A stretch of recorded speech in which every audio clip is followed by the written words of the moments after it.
This is a SkyWatcher Startravel 102mm telescope. It's a refractor, and it has its own EQ1 equatorial mount, but I want to use it in altazimuth mount from the windowsill. As you know, we do astronomy from the windowsill, astronomy for windowsill, and so I've adopted it to use the virtuoso mount, which is really good. The SkyWatcher again. I've used the Losmandy dovetail bar, very sturdy, very good, to attach this. The attachment, the mount bar of that EQ1 is actually attached to the mount head. You cannot remove it practically, or with difficulty if you want. So I just use these rings, mounted tube rings with their own screw on the bolt holes of this Losmandy. And this is the lens of the telescope. I hope you can see.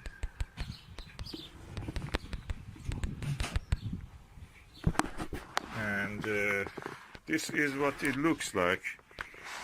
And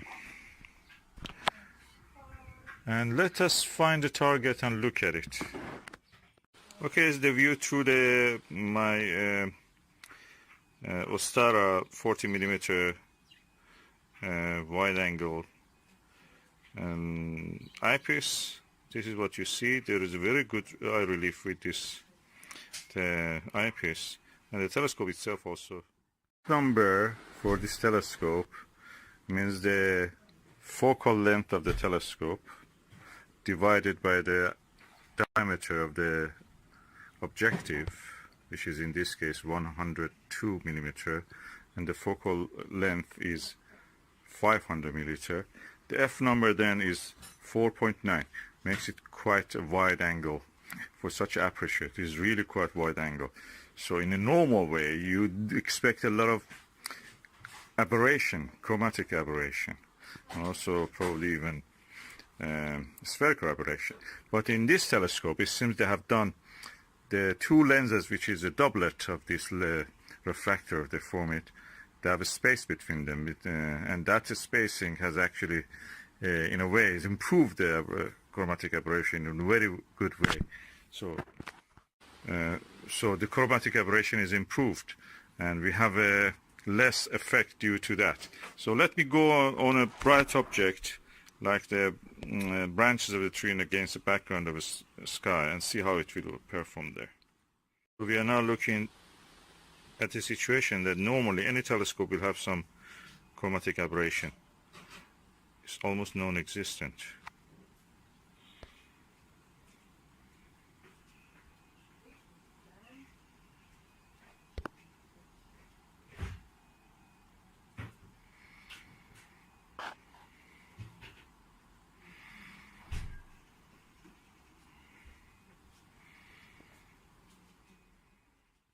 I think this is a good value, considering that for buying an apochromatic refractor or even a microscope, you have to pay probably from anything between 4 or 5 times to 10 times more than the price for this. I bought it second hand for around, I think £50 with everything, you know, everything in the box was there. And we will put it in a good use first. And for this new one is around 189, 200 pounds. So it's good value even at second hand. And then compare it with the 2,000 pounds that you may have to pay for an apochromatic telescope of this aperture, 1,000 pounds, 2,000 pounds sometimes. Something in between. So good value in general, and compare the size of the tube aperture with this tonic water that I have here. And I will turn it around so we can see the lens. Okay, that's the lens. It needs a little bit cleaning, but more than that, the lens is good. It's quite large.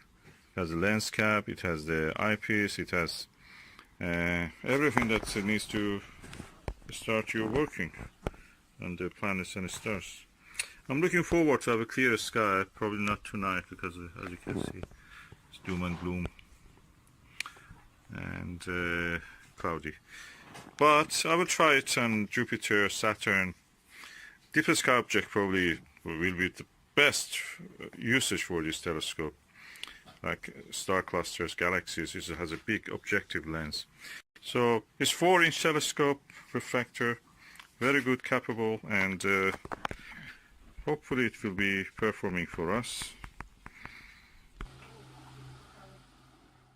Okay, I'm now using a 10mm autoscopic eyepiece.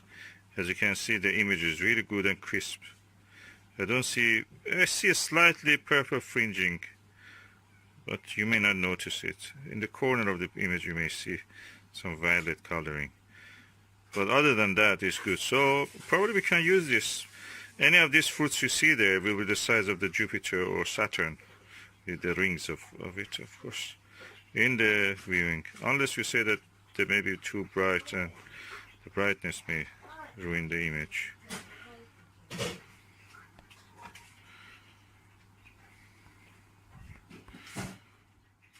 That was the view through the autoscopic eyepiece. Now I'm back to the wide-angle 40mm Ostara Plossl eyepiece. Of course, I've not changed the focus, but if I change it now, probably you can see more clear.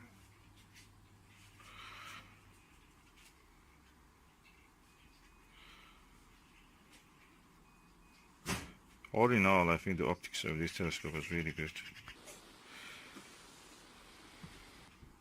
This eyepiece is brilliant, Ostara. This is the most used eyepiece that I have. I have probably 50 eyepieces, but this is the best I can use. It's cheap. I bought this from probably £15 or something. New, you can buy it around £20. And I have 2 of this, so I just use it on each telescope probably. And really good telescope, wide angle views. And these are the fruits I'm looking at. So which one has yellow bits? That was the one I was looking at. Okay. And the window closes. And this is the view toward a few flowers in the garden. So again, you can see the clarity of the image. I cannot tap with my hand on the picture, but you can see it's almost in focus, at least from my eye.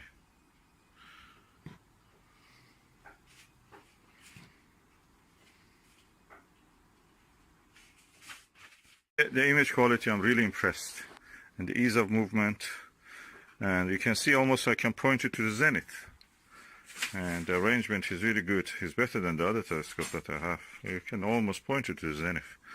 The angle of this is now around 75 degrees. Yeah.